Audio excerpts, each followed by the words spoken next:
Sesungguhnya Nuh menjelang wafatnya memanggil kedua putranya. Lalu berwasiat, sesungguhnya aku akan mengutarakan kepadamu wasiat berikut. Aku perintahkan kamu berdua untuk mengerjakan dua perkara dan aku larang kamu melakukan dua perkara lainnya. Aku larang kalian mempersekutukan Allah dan takabur. Dan aku perintahkan kamu berdua membaca kalimat, tidak ada Tuhan selain Allah karena sesungguhnya langit dan bumi serta semua yang ada di antara keduanya. Jikalau diletakkan pada salah satu sisi timbangan, lalu di sisi lainnya diletakkan kalimat, tidak ada Tuhan selain Allah, tentulah kalimat itu lebih berat.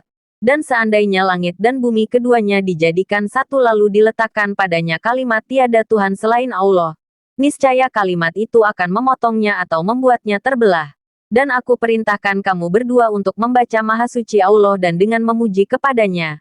Karena kalimat ini merupakan doa semua makhluk dan semua makhluk mendapat rezekinya. Al-Kisah Ibnu Abbas meriwayatkan bahwa Rasulullah bersabda diisrakan. Aku mencium aroma yang sangat wangi. Aku lantas menanyakannya kepada malaikat Jibril mengenai aroma tersebut.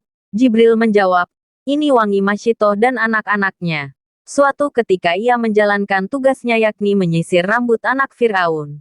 Tiba-tiba sisirnya terjatuh dari tangannya dan tanpa sadar dia berucap, Bismillah. Dari sanalah kemudian Masyitoh telah diketahui beriman kepada yang selain Fir'aun. Masyitoh wanita beriman di masa Fir'aun itu tetap bersikukuh dalam pendirian kepada Allah meski diancam hukuman mati dengan cara yang mengerikan oleh majikannya. Fir'aun tak segan memerintahkan untuk membuat tungku pembakaran dari tembaga. Fir'aun memanggil Masyitoh dan anak-anaknya satu persatu lalu melemparkan mereka ke dalam tungku tersebut. Namun, Masyitoh tetap mempertahankan keimanannya kepada Allah. Al-Kisah Asyah merupakan wanita yang dijamin masuk surga. Dia adalah satu dari 4 wanita yang dijamin masuk surga dan memiliki kedudukan di mata Allah. Pemuka wanita ahli surga ada 4. Ia adalah Maryam binti Imran, Fatimah binti Rasulullah, Khadijah binti Khawailid dan Asyah. Riwayat Hakim dan Muslim. Asyah binti Muzahim merupakan istri Fir'aun meski sang suami seorang yang terkenal jahat dan kejam. Asyah ialah sosok yang sabar, sopan, santun juga penuh kemuliaan. Wanita dengan budi pekerti luhur, penyayang dan penuh keteguhan untuk senantiasa berada di jalan yang benar. Asyah juga wanita cantik parasnya. Kecantikannya inilah yang membuat Fir'aun bertekuk lutut padanya. Fir'aun begitu menyayangi dan menuruti apa yang diinginkan wanita mulia tersebut termasuk menuruti kemauan Asyah mengangkat Musa sebagai puteranya. Al-Kisah. Dipersiapkan sebuah arena pertandingan antara Nabi Musa dan penyihir Fir'aun pun dimulai. Dengan sombongnya Fir'aun duduk di atas kursi emas. Dia menatap Nabi dengan penuh kebencian.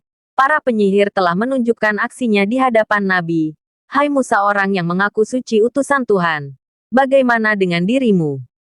Tukang sihirku telah menunjukkan kebolehannya dan memperlihatkan kesaktiannya. Ejek Fir'aun. Tanpa berkata apapun Musa melemparkan tongkat yang dia pegang. Tongkat itu pun berubah menjadi ular besar. Semua penonton yang menyaksikan pertandingan tersebut merasa ketakutan, mereka mundur karena takut dipatuk ular. Ular itu bergerak melahap ular-ular kecil buatan para tukang sihir hingga tak tersisa. Para tukang sihir merasa malu dan mulai berkeringat dingin. Dan seketika para tukang sihir bersimpuh di hadapan Nabi dan menyatakan beriman kepada Allah. Fir'aun semakin marah. Wajahnya berubah merah padam karena merasa malu di hadapan rakyatnya. Al-Kisah Nabi Yusuf merupakan anak kesayangan Nabi Yakub, sehingga mengakibatkan iri dengki terhadap saudara-saudaranya. Pada suatu hari, saudara-saudaranya berencana membuang Nabi Yusuf dari kehidupan mereka. Mereka mengatur strategi untuk menyingkirkan Yusuf dan rencana tersebut berhasil.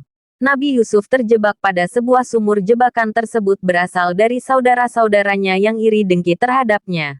Sejak saat itu Nabi Yakub dirundung kesedihan yang berkepanjangan karena kehilangan putra tercintanya yaitu Nabi Yusuf. Sepanjang hari dia menangisi kepergian Nabi Yusuf dan akhirnya dia menjadi buta. Beberapa tahun kemudian Nabi Yakub mendengar kabar dari anak-anaknya jika Nabi Yusuf putra tercintanya masih hidup. Nabi Yusuf yang sebelumnya bertemu dengan saudara-saudaranya yang iri dengannya memerintahkan mereka untuk memberikan gamisnya kepada Nabi Yakub dan diusapkan ke wajah. Nabi Yakub pun dapat melihat kembali dan berkumpul dengan keluarganya di Mesir.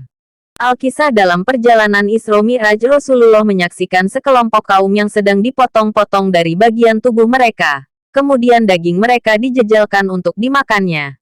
sambil diserukan kepada mereka, "Makanlah dagingmu sebagaimana kamu memakan daging saudaramu." Maka Nabi bertanya, "Siapakah mereka itu wahai Jibril?" Jibril menjawab, "Mereka itu sekelompok umatmu yang suka mencela, memfitnah dan mengolok-olok kejelekan orang lain dengan kedipan mata mereka dan ucapan mereka." Di perjalanan Nabi juga menyaksikan sekelompok orang pemakan harta riba, pemakan harta anak yatim dengan cara zalim dan pezina, serta pelaku kemaksiatan lainnya dalam keadaan yang sangat buruk, bahkan lebih buruk dari apa yang telah disaksikan dalam perjalanan. Dari hadits Abu Daud bahwa Nabi Muhammad menjelaskan beberapa ciri-ciri Dajjal. 1. Fisik, seorang laki-laki pendek, rambut keriting, matanya buta sebelah. Dia mengaku sebagai Tuhan sehingga membuat umat manusia kebingungan. Namun, Nabi menegaskan bahwa Tuhan tidak buta sebelah, sebagaimana Dajjal. 2. Dajjal akan datang dari suatu wilayah yang sepi antara Syam dan Irak, lalu dia membuat keonaran di seluruh penjuru dunia. 3. Kata kafir di antara kedua bola mata. Semua orang yang beriman bisa membaca kata di jidat Dajjal. Oleh karena itu, Nabi memerintahkan umatnya yang menjumpai Dajjal agar meludahi wajah dan membacakan awal surat Al-Kahfi. 4. Sakti. Dia akan menguasai umat manusia, bisa menghidupkan manusia setelah membunuhnya. Tapi, Nabi menegaskan bahwa Dajjal tidak bisa melakukan lebih daripada itu, juga tidak bisa menguasai manusia lainnya.